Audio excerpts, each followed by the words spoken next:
know, because I feel like at some point in my career, it was just about fighting to get the crowd to pay attention. Mm-hmm. And but when nowadays, like especially when I started working at Mission Pro, I was like, oh, okay, like I don't got to like fight for their attention for the seats that they paid for. You know, they Yeah. already they already respect women's wrestling to begin with. Now I like we're able to just be ourselves and do like, you know, do our thing. And I I truly believe, I think this has got to be the best, I guess you would say, era of women's wrestling. I love it. I love the sisterhood. It's something that I didn't have whenever I first started working. I was the only girl at my school. So whenever we would run shows or be at training, you know, I didn't like you need to just have that sisterhood. You need to have that shared experience with somebody. Mm-hmm. So whenever I came to, you know, to Mission Pro, to Reality of Wrestling, these places that are giving, first of all, not more than just one women's wrestling match. You have a little Right. bit of a bigger locker room. You know, they taught me how to do my makeup. They they gave me gear advice. It was I love how, and not just among the girls too. I think what's really cool, and I feel like the internet is to thank for this, is guys are much more protective of the girls. Not really in like a making them feel uncomfortable, like a crowding them type of way, Like a but brother kind of sticking up for a baby girl, yeah, baby sister kind of thing, or the sister, right? exactly, yeah. Yeah. Like I was just walking like outside the venue, and this car like just starts driving up real slow next to me, and then I see like another wrestler outside taking a smoke. I'm like, here you go. I just hide behind. I'm like, here you go. And he's like, Or he I just try goes to. like, "Can I help you?" Yeah, you get this like 6'8" guy come walking over and talks. The guy keeps driving like, "Oh no, I didn't say nothing." All right, let's start with Xenia, and this is a question I think you and I have talked about before. But where are we at today's wrestling landscape with regards to women's wrestling? How far do we still need to go? How far have we come? And are we in a women's wrestling renaissance? We've definitely talked about this before, but yes, I do believe that we're the women's wrestling renaissance. I do believe that women are starting to get treated more equally to male talent. Still a long way to go. Like I always like to say that there's no gendered issue in wrestling that isn't a reflection of just a global gendered issue.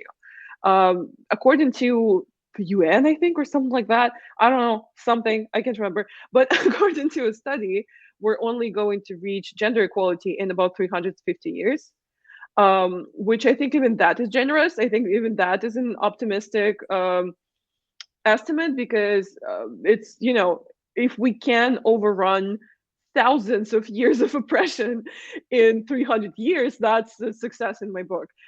So I do think that in wrestling, as well as in real life and as well as in the real world, we still have a long way to go. But, you know, even like at AWRH, like they're doing a great job with their women's roster. And RH, I think, out of the televised promotions, has the biggest percentage of women's wrestling screen time right now, which is a great success. Um, I wish AEW caught up with that a little bit as well. I have asked the question at press conferences. I have asked, like, is there, um, are you guys working towards leveling out the percentage of screen time between men and the women? And I'm always told that yes, we're working on it, and it just depends on the valuable storylines. And at the last press conference that I was at in London, Tony Khan actually said that they're growing their writer team, that there's almost 100 people working on the AW creative. So that's, you know, that's great to see. And I know it can't happen overnight, but I also know that it is urgent. Like, we can't just say that, like, oh yeah, we're, you know, we're slowly working on change. No, the change can be gradual, but has to be radical, the way I see it.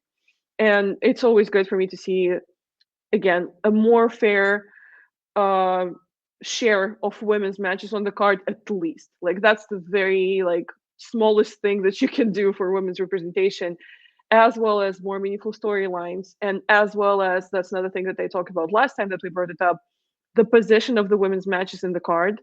Because a lot of the time, the women's match becomes the bathroom break or the popcorn break, not because it's a bad match or not because there's not a compelling storyline, but because of the match that it follows.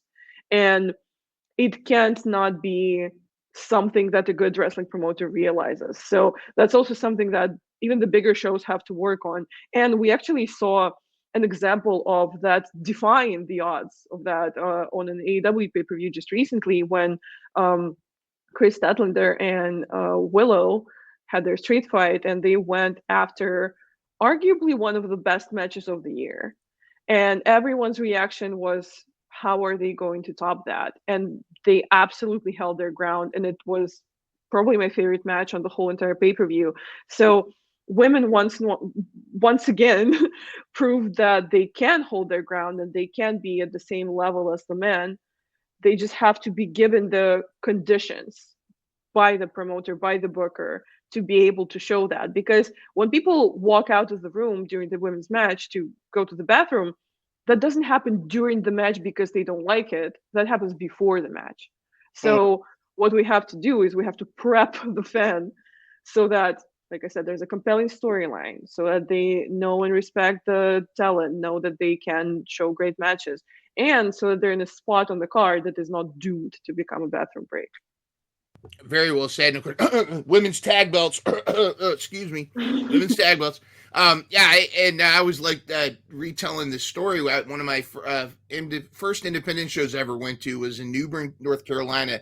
This tiny like rec center. You know, there's probably 200 fans, and there was only one women's match, and it was right before the intermission.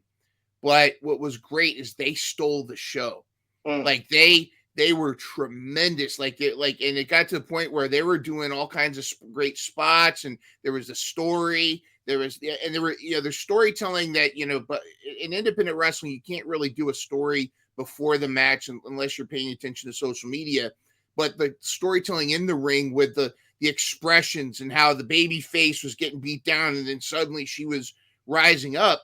What was great was I could see the curtain, and the guys that had their upcoming matches were peeking around, and they were going like, damn. I could tell they were going like, we gotta step up our matches because these ladies are stealing it. And sure enough, I mean, they were the most memorable match of the whole night was those ladies. But I want to shoot over to Angel next. It does sound like, part of it is the booking, and when you get the one women's matches in that 30 minutes before right before the main event spot, it is kind of the death spot. But then again, you got Chris Statlander and Willow just bringing it, and defying those odds. Angel, your thoughts on what Xenia was saying, as well as your perspective on women's wrestling. Yeah, no, women's wrestling has been way more accepted than it has been in years past, for sure, 100%. But like we were saying, like booking can be a problem, but like Willow and Chris definitely did define that. But a lot of the times, whenever there is something like that, to where like the match is like put at a very bad spot on the card, most of the time those matches flop, or not the match itself, but the actual viewership, because everyone's going and doing whatever they're doing. But one of the things I honestly want to see in women's wrestling, this is a little bit off to the side, but since women's wrestling has been so accepted recently, one of the things I want to see is like a weekly show, like just for the women, to get them out there and get these storylines out there, and like have maybe like a couple matches, a couple segments, maybe like hour or two long, and that's it. Because that honestly, I feel like would really do a lot for just women's wrestling in general. I like that. J.Christian, your thoughts? To be honest, I agree with both Xenia and Angel. But also, you have to look at it by promotion, because obviously WWE and TNA, they are just killing it with their women's divisions, especially TNA. who pretty much ever since they brought back the Knockouts tag team titles, they have been firing on all cylinders. Obviously, NXT, you're going to have a lot of these women come from different sports or different backgrounds, and they're basically out there just roughing it. Ring of Honor, obviously, their issue is just being behind a paywall, just to basically. I mean, because it's like I said earlier before we press record on this, Athena is their top star over in Ring of Honor. I just think they need more time to be put on the air. And obviously, with AEW, they just need to have more women's competitors go more than just the usual picture in picture break type of match. And as far as the NWA goes, they had it with Empower and they bombed. I wouldn't say they bombed hard. I mean, they're trying at least to be relevant, but it's just that other forces in that promotion, which have been around for the longest amount of time since 1948, or other forces in that promotion just been dragging it down, so to speak. But still, though, I think that when it comes down to women's wrestling, there needs to be more promotion behind it. I mean, you can't just go and look at stuff like what's going on in Stardom or what's going on overseas in Japan and in Europe or even in Mexico, south of the border, just to even look and see what a great women's wrestler is. They need to at least try and do more of that promoting here in the States rather than just, look abroad, so to speak.